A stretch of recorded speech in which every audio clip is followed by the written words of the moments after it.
Hello, boys and girls. You're watching Gouche Live featuring Paul Rosen, brought to you by the good people at the Hockey News and, of course, Sports Illustrated and Game On with Scott Taylor. And Paramount Sports Management. Hey, you know what Game day On. it is? Don't forget, Game On Magazine, Dale Harchuk. Next Next week, one's coming in about 3 weeks. You know what day it is? Talking with Taylor, Saturday. You got it. There you go. There you go. Hey, you got Gold Eyes on. Yes, I do. Gold Look Eyes. at that. And I have Gold Eyes. I know. Gold Eyes. You got to go the other way. Gold Eyes everywhere.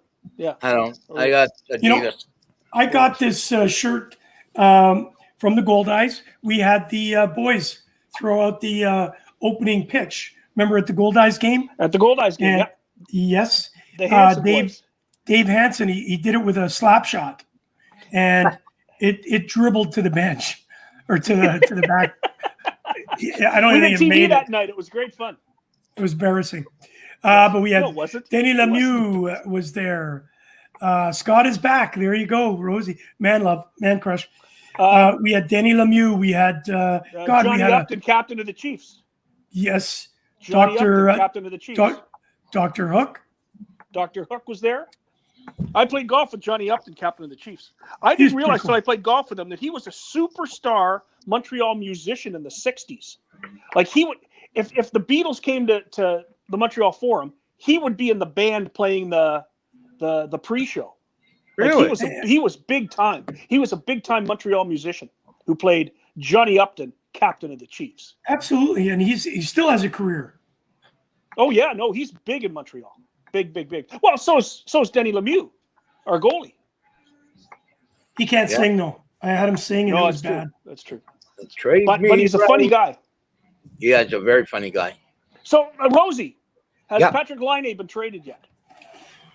The last I heard, you guys might like this. I'm going to start this rumor that Laine is coming to Chicago. They're in a rebuild, and they're sending the great Winnipeg kid Jonathan Toews to Winnipeg. You guys be excited about that?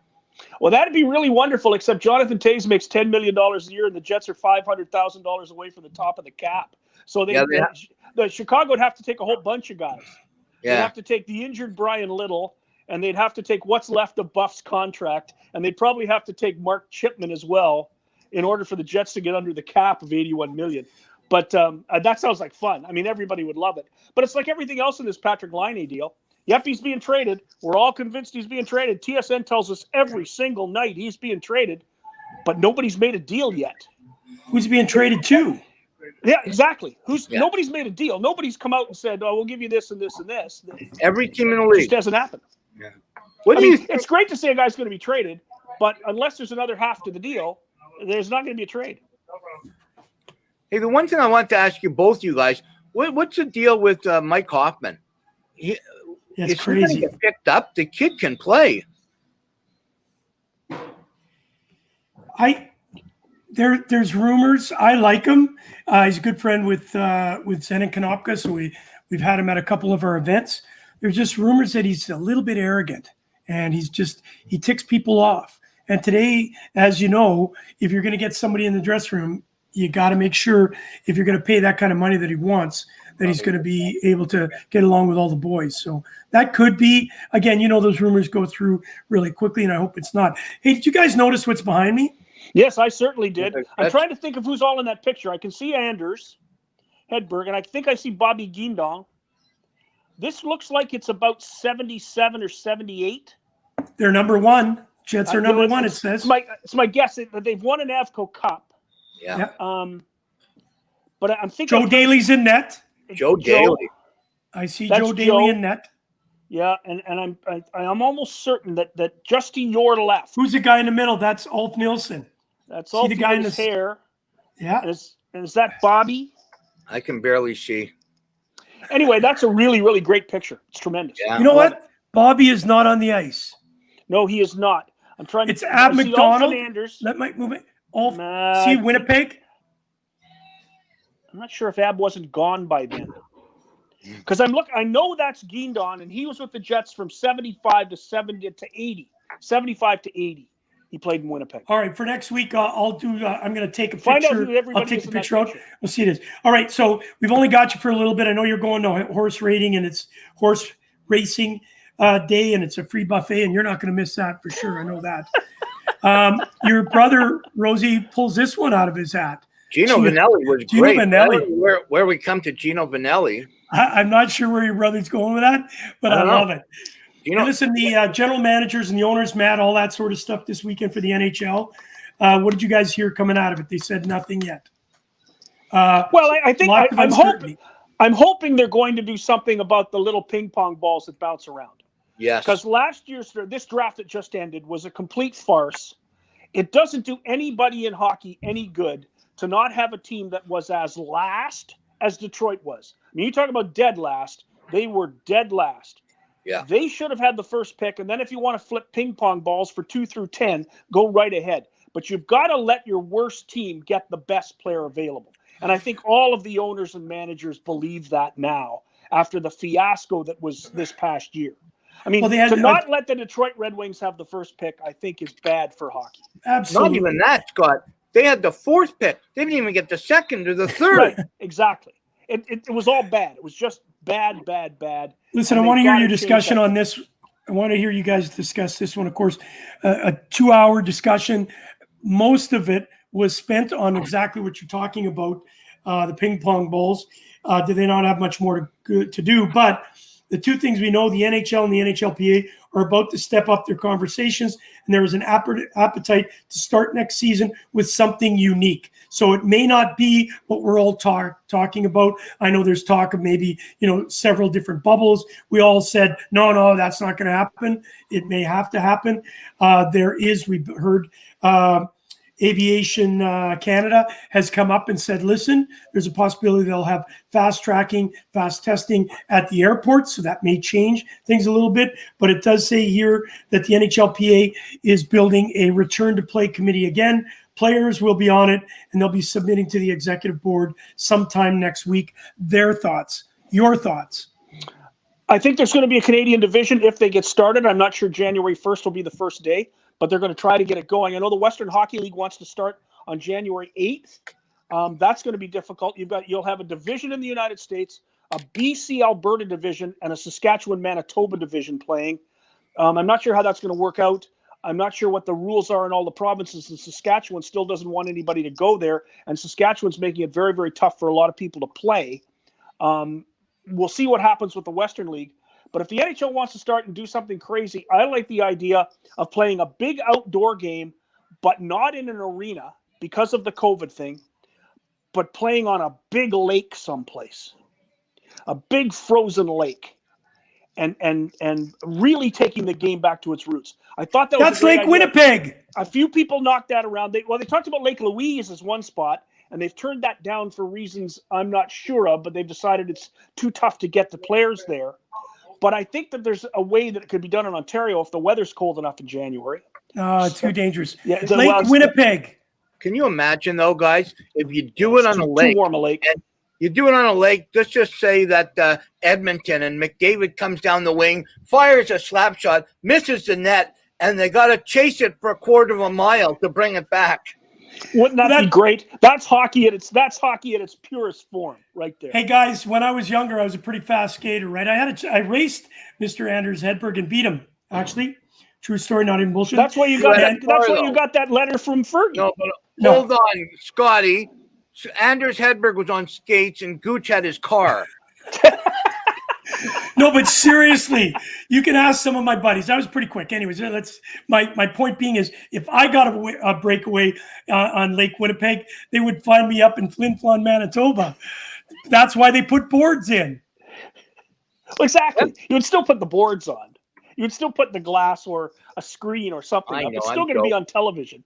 But I thought that was a great idea. I thought that was really fun, and it would make up for the inability I think they're going to have to put it in a stadium outdoors to start it, because we're going to be in that second wave of COVID for a while yet. The numbers are just horrendous right across the country today, not good at all. And so I don't know when we're going to start to play hockey again. Here is a great idea that Paul's brother came up with.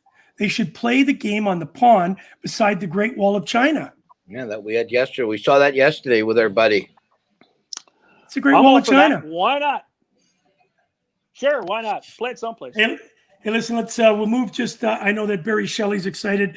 I will be having some former players come here to play this February to play on my pond. A few of them played in the old Eastern Hockey League. Anybody remember the Eastern Hockey League? I remember the Eastern League. You remember the Eastern League? Oh yeah. It'll be a brawl. There won't be any playing. They'll get a cage and stuff like that. Hey, listen, before we let you go, we've got a really good interview with Jaclyn Hawkins is coming on. Phenomenal story. She started Women's Hockey Life. Really excited about that. But before we get with her, I wanted to talk to you, Scotty, about the CFL a little bit. And the reason is Paul and I had Tim. Who do we have on? Tim Fleischer. Yep. 4 Grey Cups as a Canadian, and also a captain 3 times, but never through Winnipeg. Do you know the name? Yeah. Mm-hmm. Yeah. Nice guy. Yeah, good nice player. guy. Yeah. What are your thoughts on the CFL right now? I know it's early, but obviously, a lot of the teams were bleeding, and it's going to be nothing's changed. We could be in this for another 6, 8, 10 months. That means we're probably going into another CFL season. Any talk there, like are the Winnipeg Blue Bombers talking anything at all, or the CFL? No, well, nobody's talking very much, but the reality is that they could still do what they had planned to do last year with a bubble and try to run it out of the bubble. The hotels in Winnipeg are still prepared to put the players up. The provincial government, as far as I know, is still prepared to give them $2.5 million. I mean, there's a start to do it. It's just too bad they got all bogged up with government money. Right. There's enough money to do this. Hockey proved they have enough money to do it. Now, hockey's a much bigger league than the Canadian Football League, but there is still no reason why the Canadian Football League could not have played and worried about that government money later, because I'm sorry that the Toronto Argonauts have enough money to pay for the whole thing themselves if they want to play football. So the reality is that the big owners, the private owners, the well-heeled owners, have got to come up with some kind of a financial plan to make it work, and then tie into the government programs that are available and get some money back. And then maybe by May or June, you will be able to have a half-full stadium. And with a half-full stadium, you can make some of your revenue back. But the Canadian Football League really has to play this year, and they've got to find out a way to do it. Oh, they can't go one more year. If they go another year without playing, they're done. Can you see them going one more year and still surviving?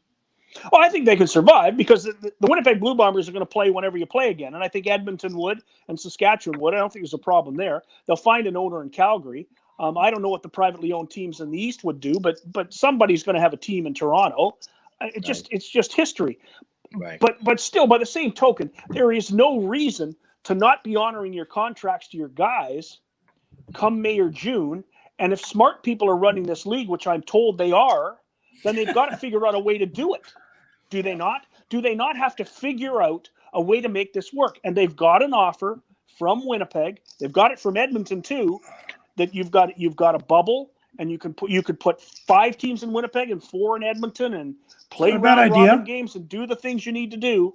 But there is no reason at all why there can't be a season next year if smart people take control. But you can't leave it with a commissioner who has basically said, unless the government gives me $30 million, we're not playing. I think that was a terrible waste of effort and terribly promoted and just bad PR. There are ways to make this work if smart people are doing the job. That is going nowhere. I'll tell you right now. The government is not putting up any type of money for that. They may subsidize something, but certainly not at the 30 million mark. All right, let's get into baseball before you go off to tell us horse racing first, because I always love you telling these stories. Mighty Heart Mighty Heart is running today at Woodbine. It's won the first 2 legs of the Canadian Triple Crown, starting, of course, with the Queen's Plate. 2 months ago now. Big run today at Woodbine. It'll be on TSN starting at, I think, 5 o'clock Eastern time. And the horse is called Mighty Heart. It is a one-eyed Canadian thoroughbred. It can't see to its left.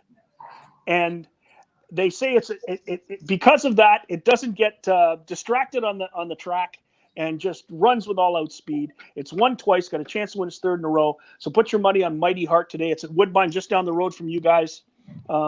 It should be a great day at the races. Paul, that sounds kind of like me now that I think of it, because I couldn't turn to the left, but I could go to the right. So I'd be good in racing, right? Because I could turn right. right? Don't they You go? turn left. You got to turn left. If I had any money, I'd I put thought it went the other way. That's in Australia. Is the only place you've watched racing? It runs Yes, the opposite actually. way Yeah, you in have to go to Australia. Australia. Yeah. Have you've watched the Melbourne Cup? Sorry, Paul. Oh, sure, Go. of course, absolutely. That's unbelievable. It's unbelievable. It's big time. But Tony won $90. Tony won $90. I like watching Australian racing on HBI Bet because in North America they'll say 0 minutes to post, and the race won't start for 10 more minutes as they're waiting for everybody to get up to the betting window and spend their money. But in Australia, it says 0 minutes to post, and they're gone. And that's the best. And they're off. They let them go. If you're going to run a horse race in Australia, you run a horse race on time in Australia. Paul, your final question to Scotty, and then I've got one for you too. Yeah, nothing on horse racing, unfortunately, but baseball. We've got the Dodgers are up 2-1. Big game tonight, Scotty. If they go up 3-1, it could be trouble. Tampa Bay 2-2. What do you think? You think the Dodgers have got the nail in the coffin? They don't have the nail in yet, but they've started to pound it. It's got through the top of the mahogany. The thing about the Dodgers that has surprised me in this World Series is we all knew they could hit. I mean, the Dodgers can hit. That's the heaviest hitting team in all of baseball, with Bellinger and Seager and all these guys who can pound it. Sure. But they've also proved they can pitch. Yeah. Clayton Kershaw was tremendous. Yeah. Walker Buehler was outstanding last night. The bullpen has been better than we expected. And even if they don't get a good start, as they didn't get in game 2, they kept battling and got behind 5-0 and ended up losing 6-4. They're a team that can come back, and there's not many of those in the game. I like Tampa just because A, they're an American League club, B, they knocked out the Blue Jays out of the East. I'm just kind of a fan of the Tampa Bay Rays. I like what Kevin Cash has done with the team, but I just don't think they have the horses now that LA's getting the pitching that they're getting. Because in baseball, it's all about the pitching. I think you have an incredible, unbelievable between two managers. Kevin Cash, who to me is like up for manager of the year every single year, and Dave Roberts, who I am convinced is the worst manager in the history of baseball. The worst, the absolute worst. Do you know what I like most about Kevin Cash? He has the best signature in all of sports. Yeah? K $. Oh, cool. It's not a bad That's his autograph. Hey, listen, K $. Scotty, before we let you go, there's a question, really good point, because you're going to tell us a little bit about what's going on in Manitoba hockey tonight. Notre Dame Hounds versus Humboldt Broncos. The Humboldt Broncos, Notre Dame Hounds. The SJHL gets going. They're later than the other teams in the West, but not the Alberta League. They've started ahead of the Alberta League. I'm glad to see it happen. A lot of guys, there was some real concerns about the Flin Flon Bombers, of course, because they're in Manitoba playing in Saskatchewan. That's right. And they had to go through a lot of protocols to get that team across the border to where it's really tough to play in Saskatchewan. But it's great news. Saskatchewan Junior League starts tonight. The Manitoba Junior Hockey League's been on for almost a month now, getting close to a month. And the hockey has been tremendous. The problem here is that we've cut the fans down to about 30%. So it's really hard to get into the games here. If you want to get into a game in Manitoba, you got to order your tickets at least a week in advance. And maybe that's the best thing that ever happened to it here. Maybe it's the best thing that ever happened. Hey, if I came to Winnipeg, you think you can get me a ticket? I get you tickets someplace. One thing about the MJHL, there's 6 games a night. That's unbelievable. Lots of hockey. All right, Scotty, we know you got to go. Okay, guys. We're waiting for Jaclyn, but you go. Winnipeg Jets, Winnipeg Gold Eyes. See you next week. Take care. Liney to the Hawks. Liney to the Hawks. See you. Good weekend. We're just waiting for our young lady to come on. Unbelievable story. Just really excited. Jaclyn Hawkins. She was a former hockey player. She played for the Connecticut Huskies women ice hockey program and also for the Boston Blades of the CWHL. Want to find out a little bit about what's going on there, right? Yeah, you hear that the NHL are very interested in backing the women's game, but unfortunately, they're not going to back it. I want to talk to Jaclyn about this. From what I hear, they're not going to back it until the women's game gets decides what's going on with the Canadian League and the American League. They're sort of going head to head on who's going to who's going to prevail. I think the best thing would be that they could somehow merge Gouche and then the NHLPA and the owners, and they put some money behind the program, because I don't know if you've been to many games, but women's game is an incredible game. I've had the honor of being on the ice many times with some greats shooting at me, and remember Jillian Apps. She hit me in the side of the head with a slap shot, Gooch. I swear to God, I saw my grandfather for a second, and he died 30 years before. Oh my God, that's crazy. Listen, before we bring her up, I want to tell you, tomorrow's show, 5:30 a.m. No, did you hear it? 5:30 a.m. Gooch Live is around the world, kids. Look at this. It is called, you know what it's called. I don't have to tell you. Australia. Aussie rules, Gooch. No. Gooch Live Aussie style with Sam Trapolino and, of course, our good friend, Aaron Kuzak. You know what we're going to be talking about tomorrow? What? Michelle Den Decker. She is one of the top netball players in the world. She's a legend. She's in the Netball Hall of Fame. I'm not going to laugh at it because I've watched netball. It's a whole different sport. It's kind of like basketball and volleyball all together. The amount of people they draw is incredible, and the women are much better playing this game than the men. So we're really looking forward to talking to her at 5:30 tomorrow morning. Man, I'm going to need a lot of Tim Hortons. Yeah, you have a great time with that. I'll watch the replay of it. Ladies and gentlemen, boys and girls, we are so excited to have Jaclyn Hawkins. Jaclyn, how are you? Wow, I got a drum roll and everything. I'm great. Well, I couldn't find the drums. At Gouche Live, we spare no expense at Gouche Live featuring Paul Rosen. Well, you just hang on one sec. Look at this. Of course. Look at my this preview for tomorrow. Look at that. That's netball. That's going to be. I got green screen going on, Jaclyn, so I'm really excited about. It's Jaclyn, right? Yes. Okay. Paul and I are probably the two worst names. If you had a Russian name, we're in big trouble. You can call me Hawk if it makes it easier. That's what. Okay, Hawk. You should have put it up there. Everybody's got a nickname. I love the nickname Hawk because I've been a Blackhawk fan since I was 6 years old, going way back to 1966. So I have no problem calling you Hawk. Perfect. The Hawk it is then. I love it. All right, I'll get a little hockey scene here. That's not right. There we go. Listen, great to have you on. We know that we're actually on the same network. Hey, the Hockey News and Sports. And Graham Rouston called me automatically as soon as I listened to your last show. I think you've done 2, if I'm not mistaken. We just put out a 4th one just yesterday. Okay, a couple weeks ago, Graham called me and I listened to one of it was unbelievable. So we're really excited to have you on. And you know what? We're going to ask you to come on more than just this time, because we'd like to have you every week. Just pop on if you have time. I know you're really busy. Just for 10 minutes, because Paul and I, we don't do enough about women on this program.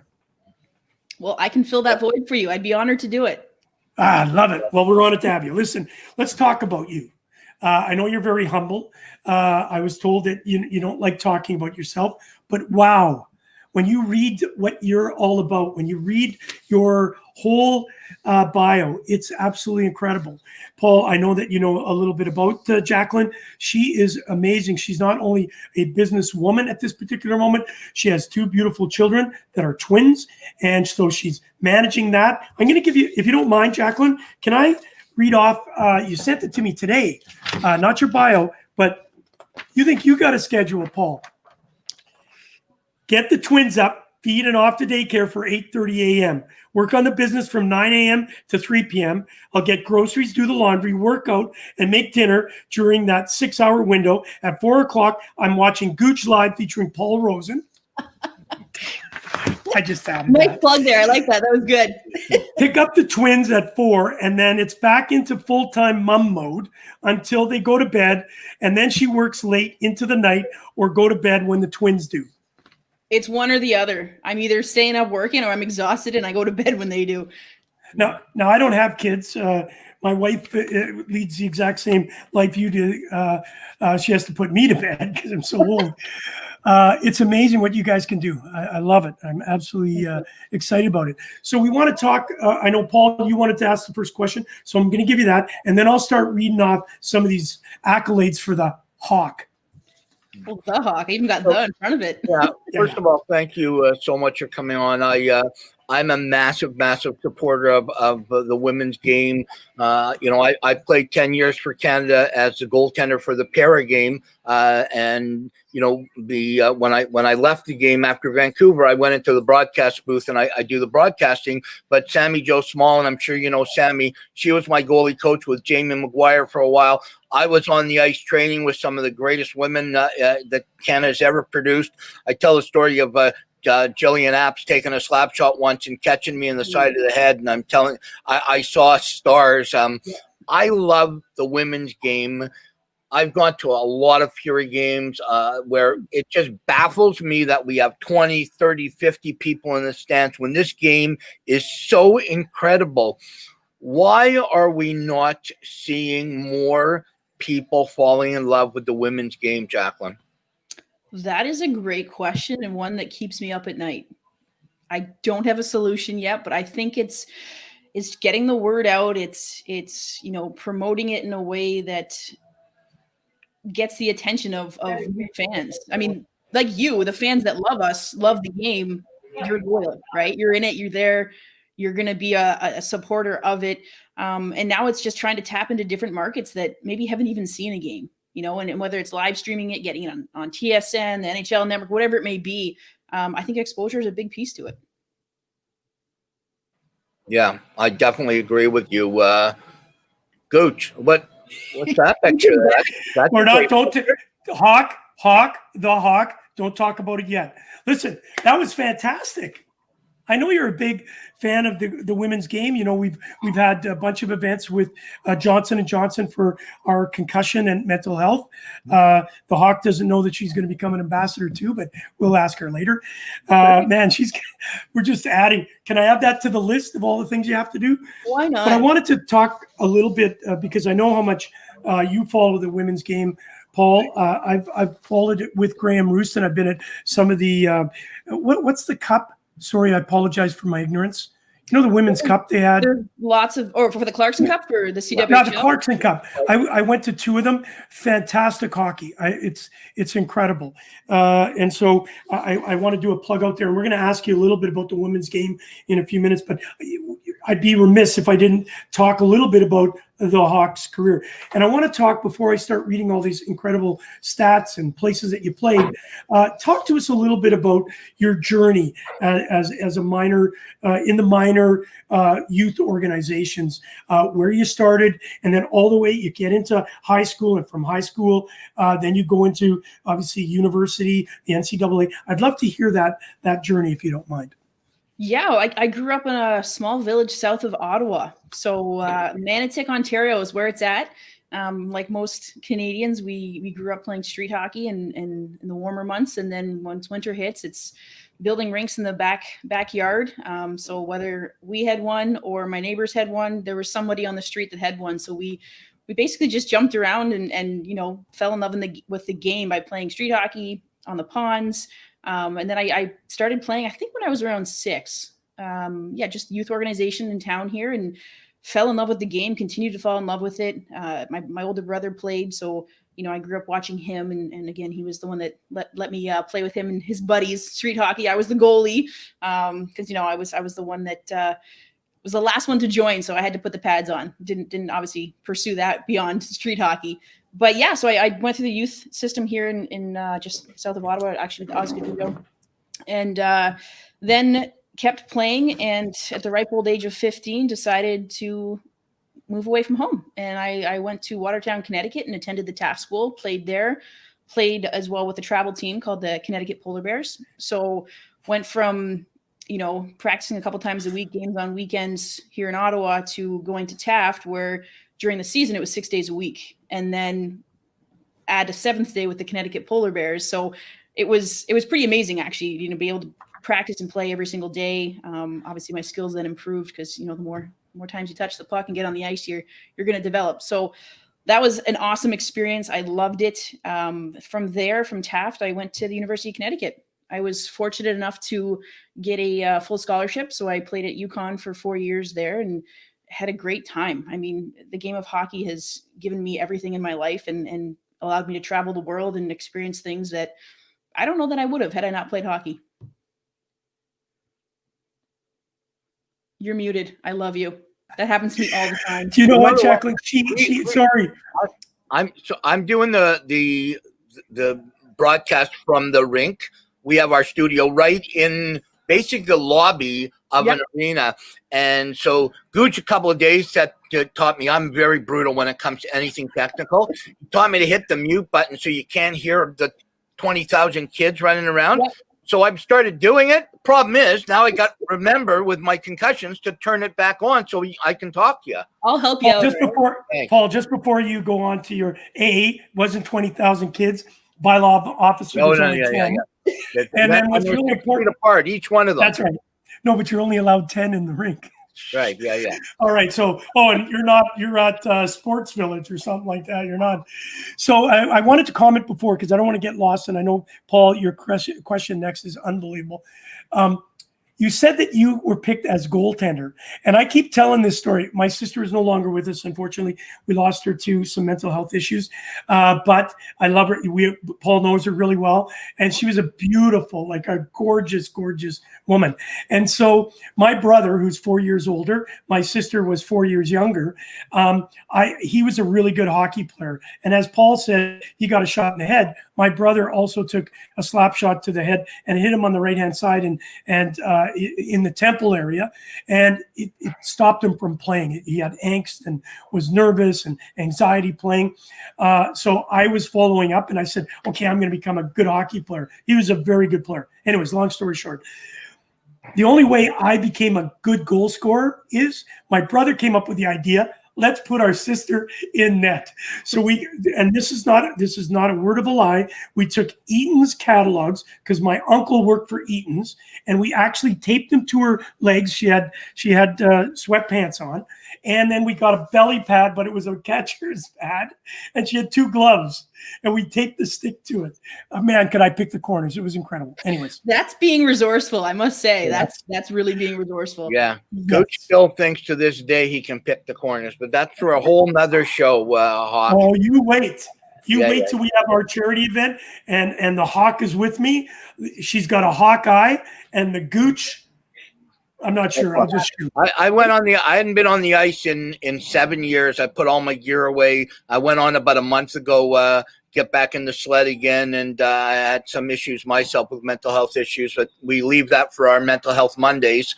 But yeah, I got back on the ice again, so I'm joking around with the guys. Shoot on me again. We'll see what happens. But anyways, I really am fascinated by your story. I read it top to bottom today because I'm really interested in not just the hockey part of it, but everything else about it. I do a lot in the LGBT community. My son came out when he was 17.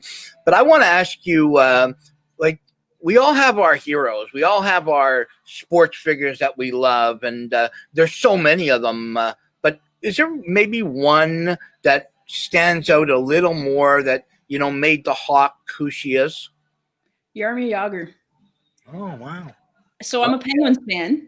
Yeah. And have been since they won it in 91, 92, 93, that back-to-back years there. Yeah, let's not talk about 91 when they beat the Hawks 4 straight. When you were talking about the Blackhawks, I was like, I don't know if this is going to come up, but we might not be friends by the end of this. No, I respect them. First of all, every game was a 1-goal game, and the Hawks had Dominic Hasek and Ed Belfour in goal. So I'll give you those. You won it fair and square.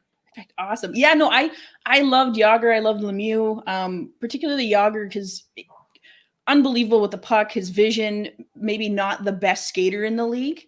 And that was always my knock on my game. I was average. I was an average skater. I was cut from Hockey Canada because of my skating, but my hockey IQ and the ability to see the ice, read the ice, find the open teammate. I think I just basically emulated my game after him. Yeah, you talk about players. He one of the all-time best, man. This guy could play. He'll still play at this age, and I truly believe that if he didn't go away from the game for the amount of years that he did, he might have records now that Mr. Howe and Mr. Gretzky still hold. I agree. Hey, Hawk. Hi. Yes. You're doing your show. I pop in and out because I'm not only the. I didn't even see it. All of a sudden, I heard you. I'm not the host, featuring Paul Rosen. I'm also the producer and director. And so I got all these buttons. I have no idea what I'm doing, and I got a green screen, so I know how to do all that. But before Paul's going to go into, we're going to get into your business side of it and all those sort of things. We're going to ask a question in a sec, but I wanted to ask you the question between three. It's going to be a 2-part question, and then I've got a comment. The first part is, tell us the transition from being in minor hockey and going to high school, and then from high school to the NCAA.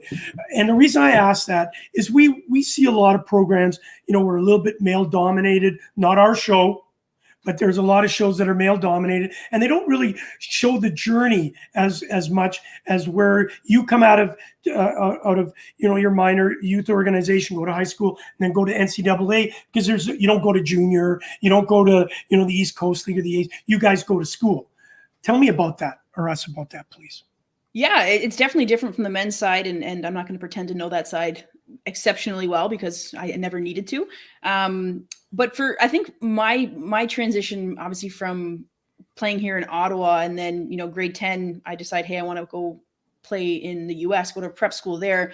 Little unconventional. I had a few teammates that did it, but the biggest transition obviously was living in a different country. But when we talk about being on the ice, like I alluded to it earlier, of just going from being maybe here in Ottawa, it was 2, 3, 4 times a week, and then being on the ice every single day. So that was different in that respect. But then when you make that jump from high school to college, especially at the NCAA D1 level, you're playing with the best of the best now, right? So you're amongst literally the best players in NCAA hockey, and you get pushed harder now, right? Like in practices, you're competing with, I had some former players playing with the under 22 US team, the Canadian team, and you're forced to level up now, which was awesome. So that transition was definitely different. But then think about who you play against. I remember my first game, I think it was against St. Lawrence, but they had a ton of Canadian national team players on it, and just competing against them, it's like you literally had to level up. You thought you knew your limits as a player, and then you get pushed on the ice and you realize you can do so much more. So it was kind of a cool, almost realization of I can be better than I thought I could be. And then you play against Harvard in my day, and it was against Julie Chu and Sarah Vaillancourt and other Olympians, and it's like, wow, it just forced you to be better. I got so revved up for those games because it was like I wanted to be where they were. I wanted to be that Olympian. So I had to now find that next level. I had to push myself that much harder. And it was such a cool realization, really. I can be better than I thought I could. My limits were here, was what I thought, but then I was actually able to raise it. I raised the bar, and it's that competition within yourself that you have, and obviously amongst other players and stuff. But it was neat. I thoroughly enjoyed that, and thinking back on it, it was quite the experience. Listen, you have a beautiful smile. I see all the passion in it. It's wonderful to have you here today. We're with Jaclyn Hawkins, of course, the Hawk. Listen, you obviously were a former player with the Connecticut Huskies. You were at the Boston Blades in the CWHL. I know that Paul's going to ask you a little bit about where that is right now with the CWHL. You're an owner of Women's Hockey Life. We'll talk a little bit about that in a second. And what I wanted to ask you was, obviously with all these things that you're doing, the importance of being grounded. You've got so many things on the go. And I just wanted to pop this out here for a second. A beautiful picture. Oh boy. Look at that picture. Oh my God. Gorgeous. And there they are on a nice, that'd be a summer day, I guess, in Ottawa. Well, actually, that was recent. That was the fall. Yeah, it was a nice day, but yeah, summer day. Listen, talk to us a little bit about this then. I talked to you a little bit about, transitioning from minor to high school, then to obviously NCAA, but then you did this. I did. And that's the picture behind me right now. So which one are you? Are you the 21? Number 21 in the middle there. I knew that. My coaches would be yelling at me, put your stick on the ice. Yeah. No. You don't teach that sort of stuff. So talk to us about that. I'll bring Paul back up. Talk to us about, I don't want to say that it's not normal, because there have been many ladies go over and perform very well, but you went and played in Switzerland, which is, one of the major hockey powers now in Europe. Talk to us about that, leaving the NCAA. Did you leave the NCAA for it, or were you playing for the Boston Blades? So I graduated, and then I actually coached at UConn. So I graduated 08, and then I coached the next season and loved it. Like, I want to stay involved in the game. I didn't know how. So my coach at the time said, hey, like, come be an assistant coach with us. Awesome. Let's do it. And throughout that year, I just kept getting, like, I'll call it like the itch. I wasn't ready. Yeah, there I am coaching. I love teaching the next generation and helping them and have them become better. But I still felt like I wasn't done. Like, I was 22, 23. I don't even know how old I was when I graduated. I was a little bit older, but I felt like I was just like hitting my prime. Like, I was finally figuring it out, and I wanted to keep playing. So after that year of coaching, I had a friend that was playing over in Switzerland and reached out to her and just kind of explored the option. And before you know it, I had a contract, and I was heading to Zurich, Switzerland to play for the ZSA Lions. And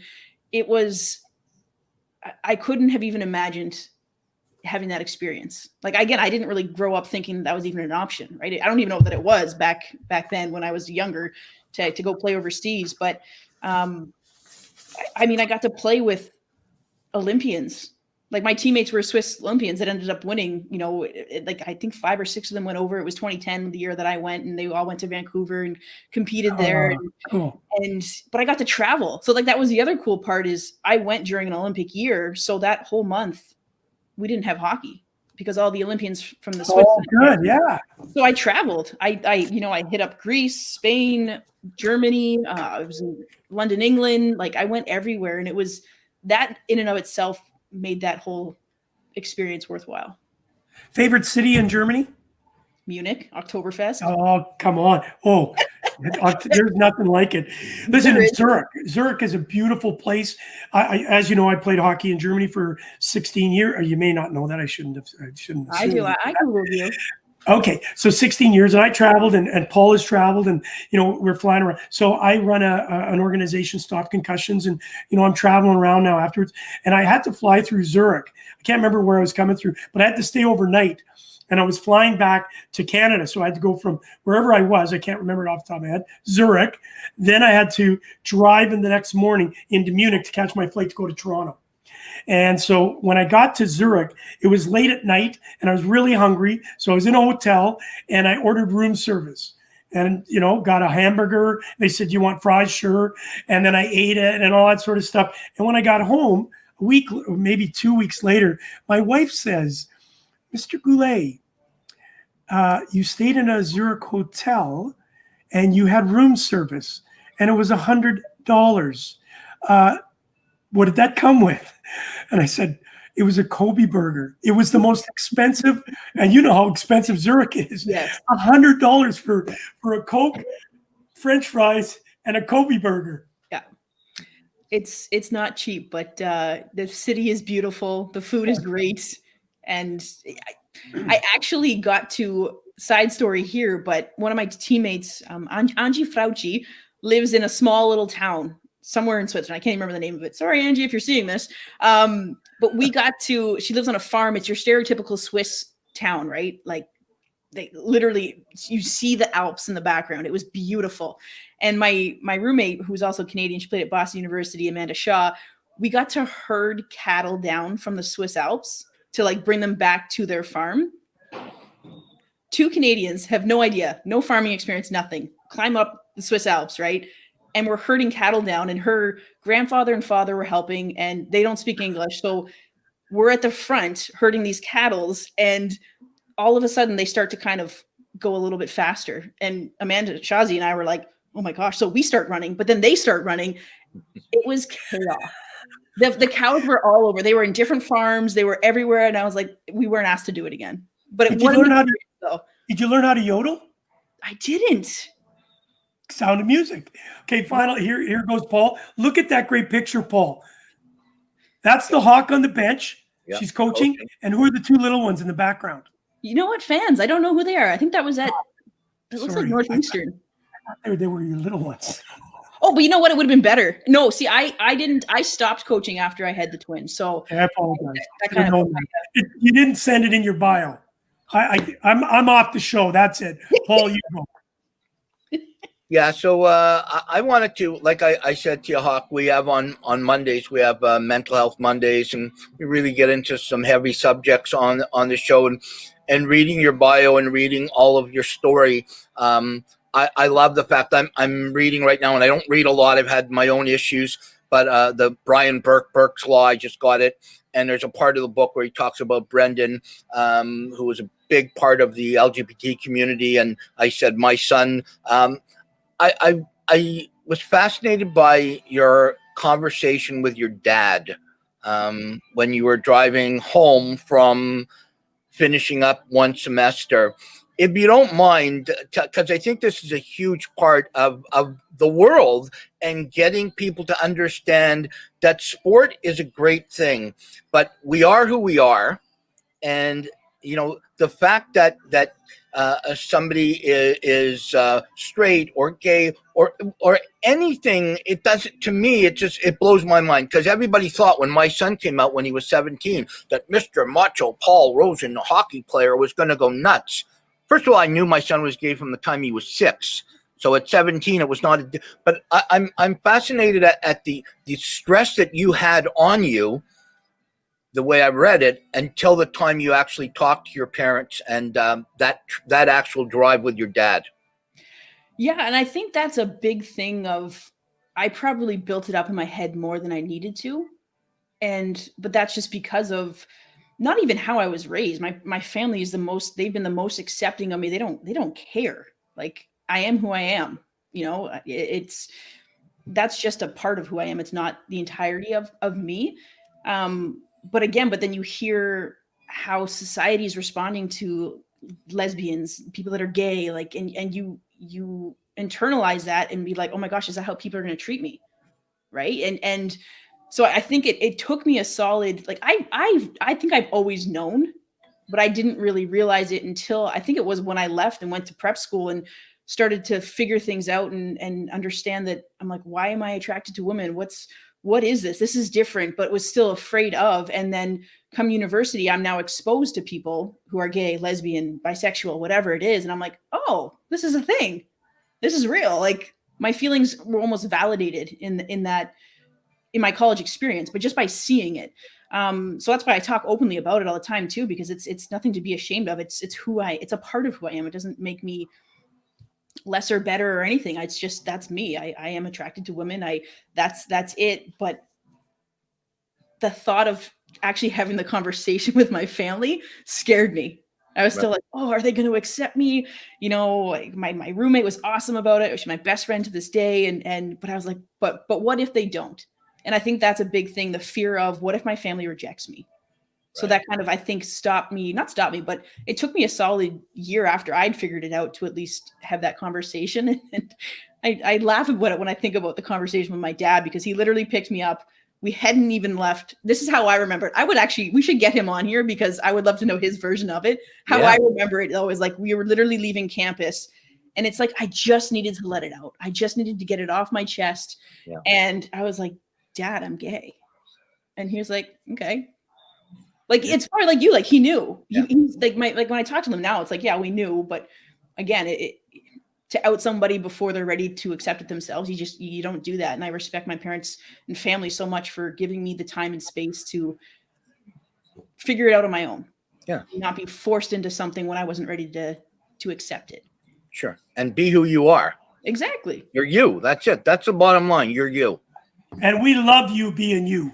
Hey, listen, it's Gouche Live featuring Paul Rosen, brought to you by the good people to Hockey News, where Jaclyn, the Hawk, has an incredible show. We'll talk about that in a few minutes.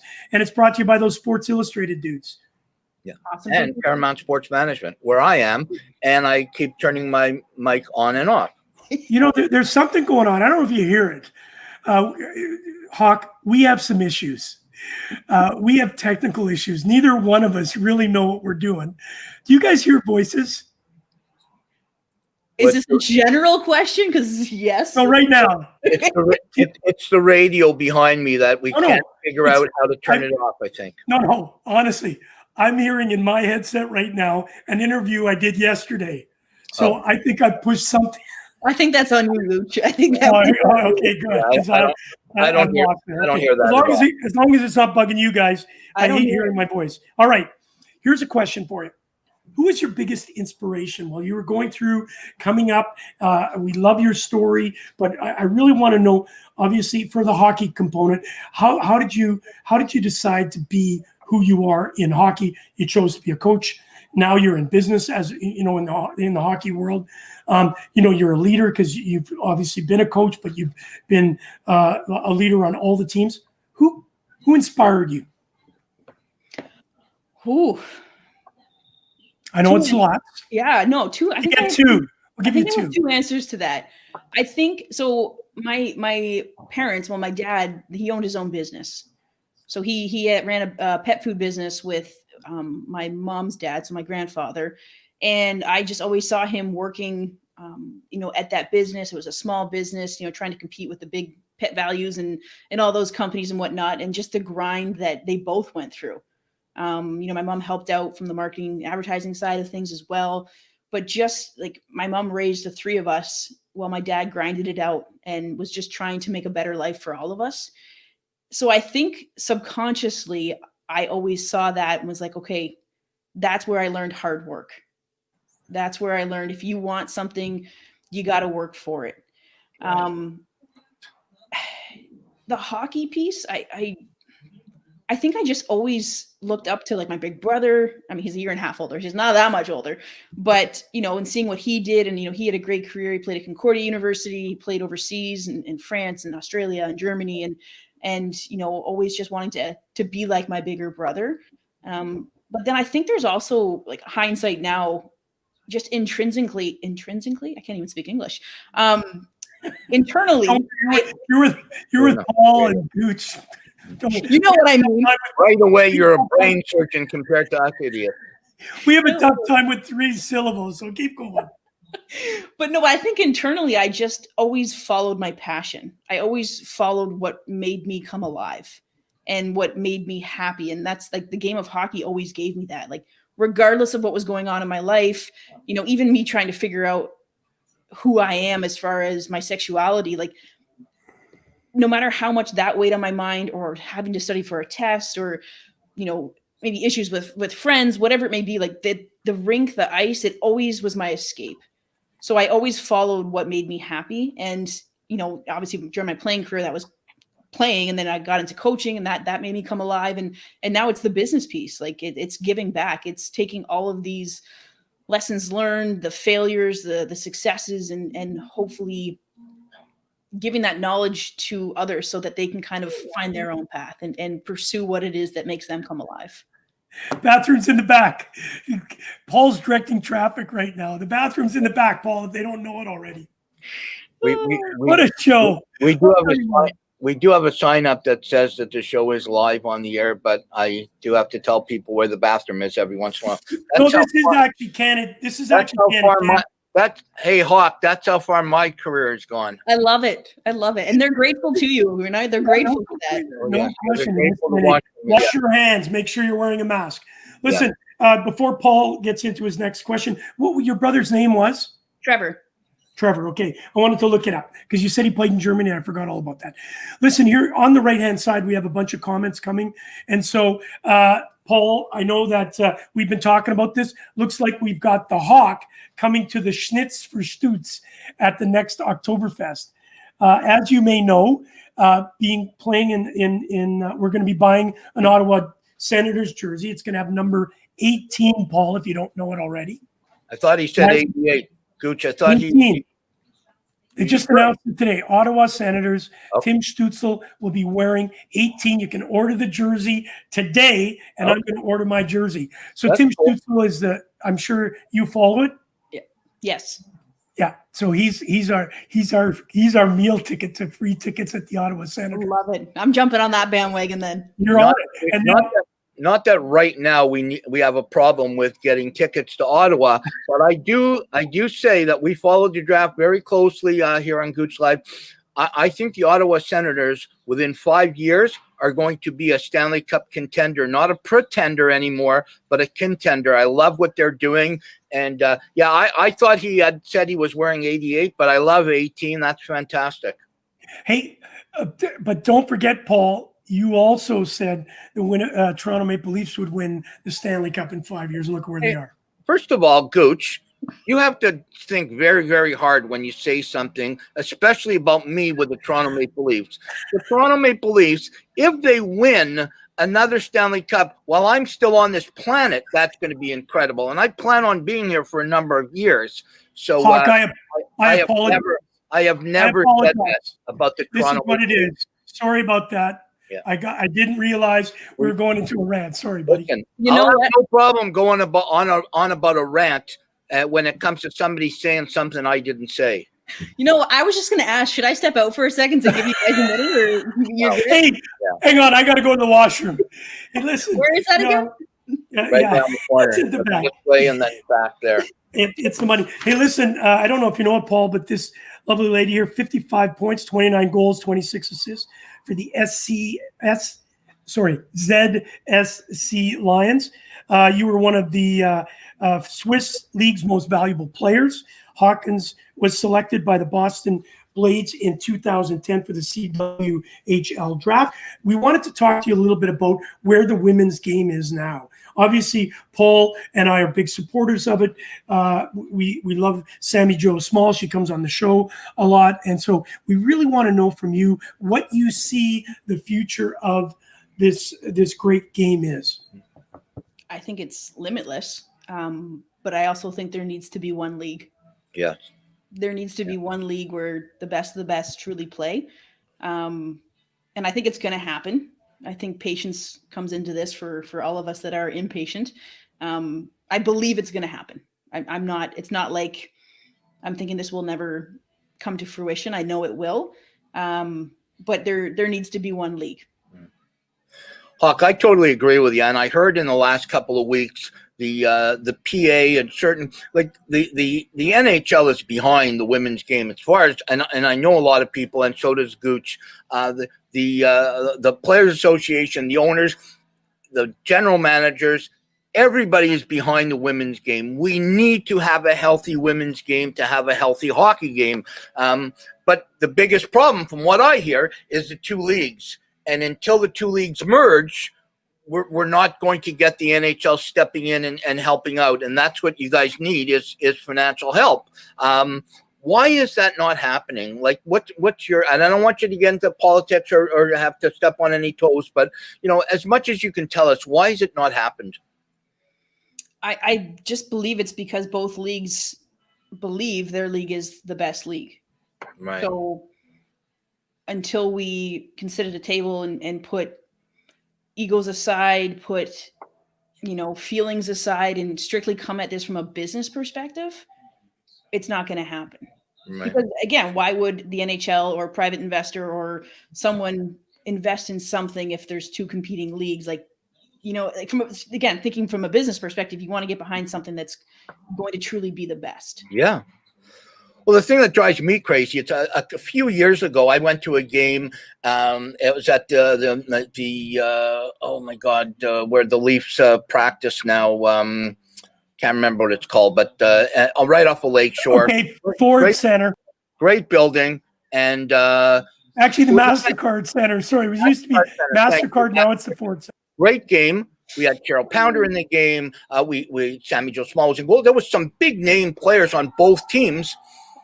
I'm going to say there was 30 people in the crowd, and I'm being very nice. that there was 30 people. It drove me crazy. So I want to say out there right now, if anybody's watching, if you're on the American side of the women's pro game or the Canadian side, we're here to help. Gouche Live, we'll sit down and we'll help the situation out. We have to get together, pick the best of the best, and let's have a pro women's game. Forget about Canada, forget about states. Let's do the best women's game we can have, and let's get it so you can live in Toronto and watch an incredible game. You can live in Boston and watch an incredible game. It doesn't matter where you are in North America, but let's get this women's game to where it should be.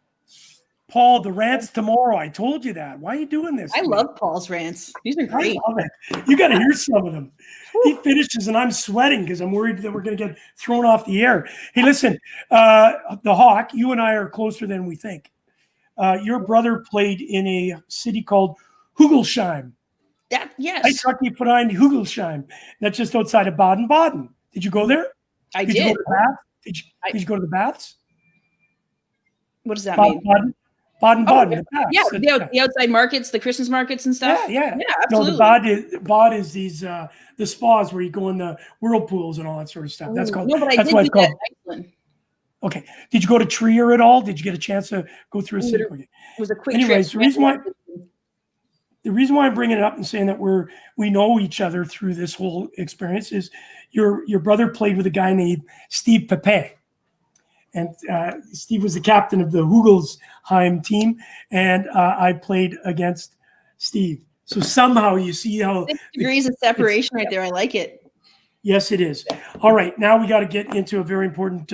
As you know, we go all over the map here. But what's important is we don't want to be conventional. We're non-conventional, right, Paul? 100%. Right. So you are also now an entrepreneur and the founder of the Women's Hockey Life. And that's how we got to know you, through Graham Rouston. You're now on the Hockey News Channel with a great program talking everything women's hockey. And you are now the official women's hockey correspondent on Gouche Live, featuring Paul Rosen. And I want to. You've got a very nice young family with 2 beautiful children. How do you find to do? And we read your daily schedule. We've got to add on a few more there. How do you do it, and why did you do it? How I do it, I think it's just this intense passion and desire and drive that I have to better the women's game, but also the people that we interact with. Again, it kind of alludes back to what I was saying, just with using my experiences, my failures, my successes as teaching points to help the people that we do interact with live their dream. And that's literally what Women's Hockey Life is all about. It's about empowering these young girls or older women into these strong, independent women. Like, that's the underlying goal of this whole business is let's let these kids, these women know how amazing they are and how capable they are to achieve whatever it is that they want in their life. But it starts here, right? And that's the biggest piece, is believing in yourself. And to get back to the question, it's just this passion I have to, I believe I was given this platform actually to be able to help others live their dream. It's not about me anymore. It's about creating that path for other people. And when you're passionate about something, this is what I've learned, is you find the time. As busy as you may be, you're going to find the time to do the things that make you come alive and give you life. So that's kind of basically it, is I love what I do. I love my family. I love the business. I love the people I work with. So if I have to stay up late or get up early or not take a nap when I want to take a nap, I'm going to do it. Yeah. You know what? And hopefully you're going to agree to come back on again. I'd love to have you on one of our Mental Health Mondays and talk about the stress and of reading your story and the different things that you've gone through. I love to talk about the stress end of it because I think it's really important. We talk about it every week, but we don't talk about it on the female end of it. We talk about on the male end of it. It's so important that we get everybody out there to understand that Stress comes in all different forms. It doesn't matter. It's not just for the 6'4", 240-pound male. There's everybody deals with stress. The last question I want to ask you today, Hawk, is you have a chance now to go back and talk to the 15-year-old Hawk. What do you tell her? Believe in yourself. I think that's why, again, why I do what I do is I know now that to achieve anything, any greatness, any level of success, it starts with you believing in yourself.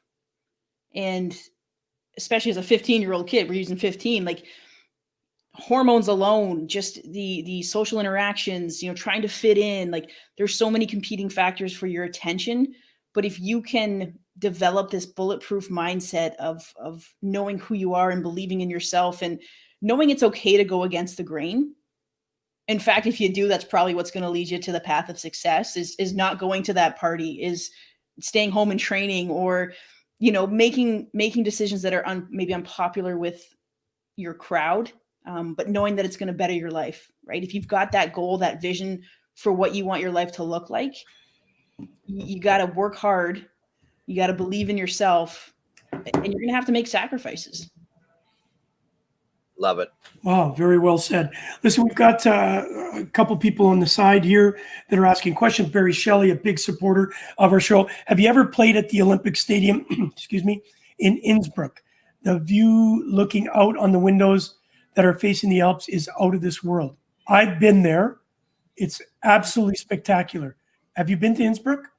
No, I've not. Oh, but literally when I saw that question and looking out, like I remember playing, I can't remember where it was, somewhere in Switzerland, but it was an outdoor rink with a roof. But how cool is that? You saw the Swiss Alps. Davos? Did you play Davos? No, I didn't. I can't remember where it was. Did you ever get to Salzburg, Austria? Did you get up in that area at all? I didn't actually. Austria was one place I didn't end up getting to. I guess I have to go back. That's okay. Well, here's the thing. Listen to this one. Oh, here we go. Hockey with the Hawk.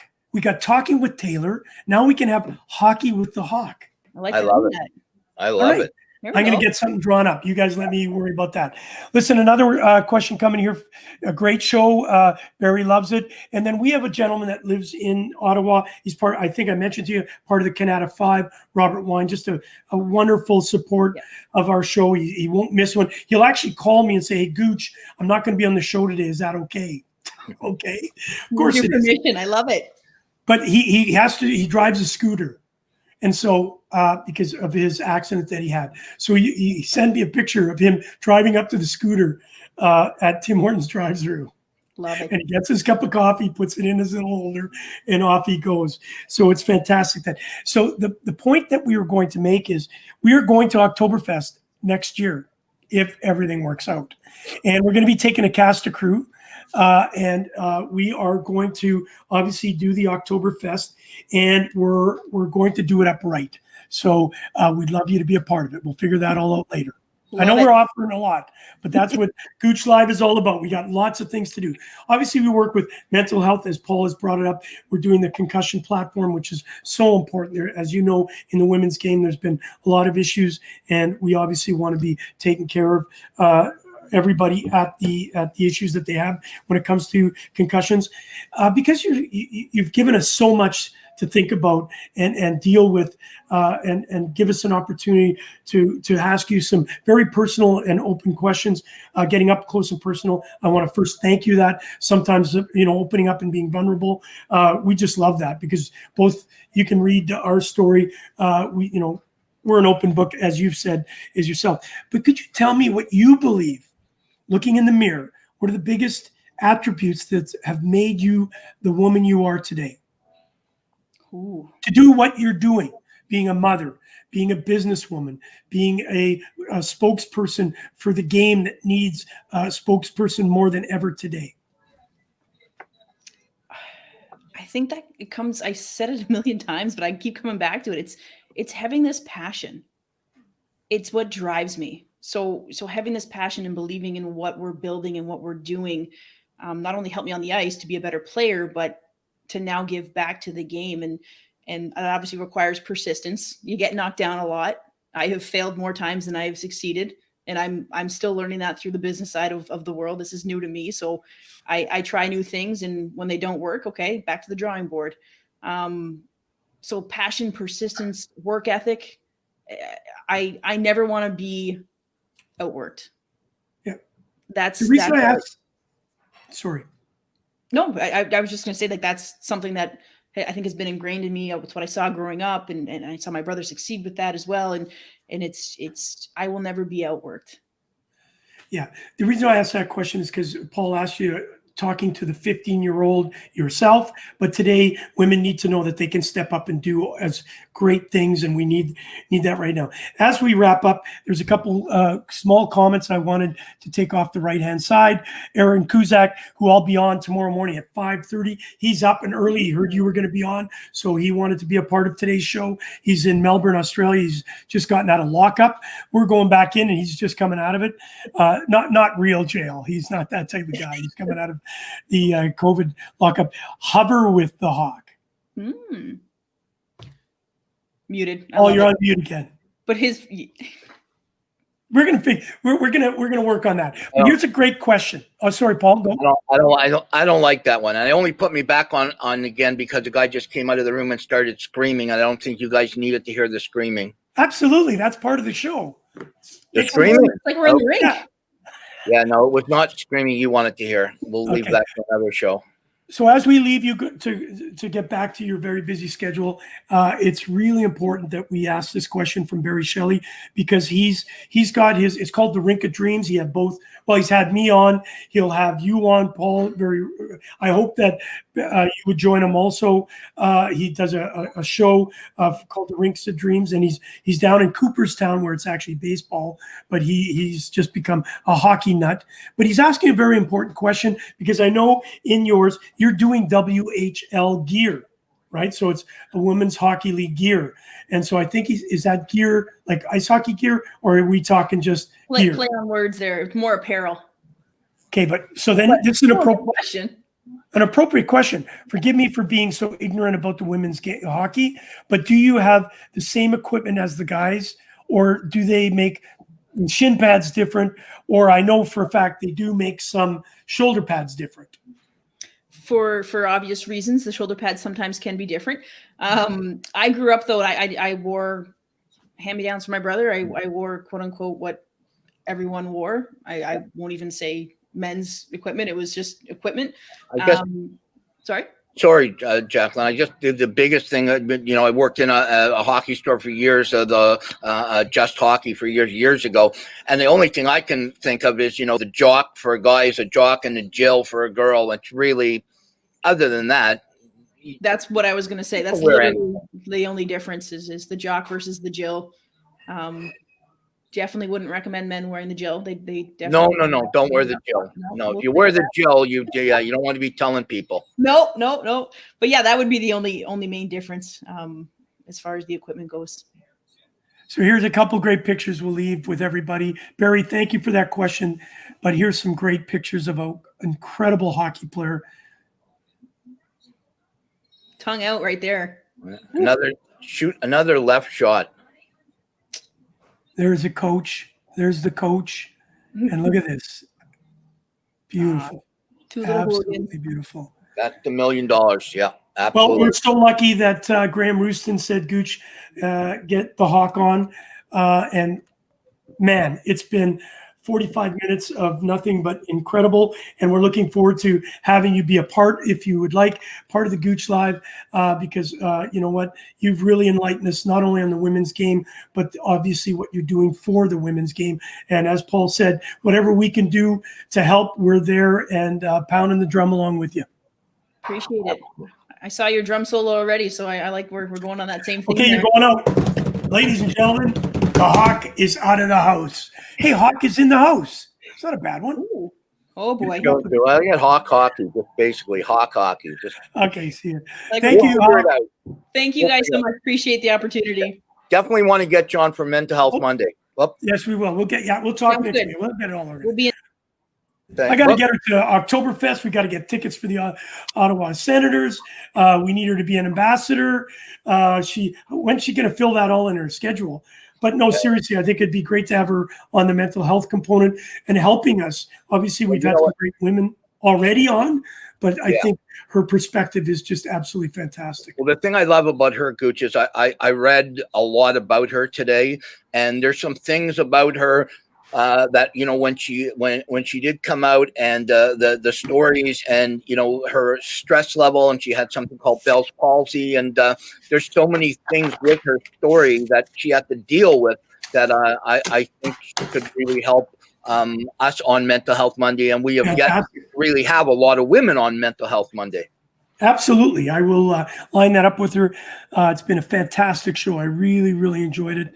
And so I think it's really important that we go further and make sure that we have the opportunity to, this is a game of inclusion. Yep. It's a game of diversity, especially what's going on with our world today. And, you know, the crazy stuff down south. We all know that it's time for us to step up, walk the talk when we're talking the talk. And I think it's really important. You got it. 100%. Great show today. Yeah, it was fantastic. Really look forward to obviously talking with Taylor is always good. Hockey with a Hawk is going to be fantastic. She'll keep us abreast of the women's game. You got it. Absolutely. Love it. All right. You've been watching Gouche Live from the Gouche Live studio here at 15 Sheila, brought to you by the Hockey News and, of course, Sports Illustrated. And, of course, Rosie, you're at the... I'm at Paramount Sports Management, where I'm learning how to turn my mic on and off. And figuring out how to get people directed to the washroom. All right. Paul, thanks a lot, buddy. Okay. We'll talk to you tomorrow. Have a great show tomorrow morning with Aaron Cusack and the gang in Australia. I will be sleeping, but we'll be looking forward to tomorrow's show. You can watch it later and find out about netball. I will, actually. I'm interested in netball. Fantastic. All right. 5:30 in the morning. See you, Pollard. Let's play some hockey.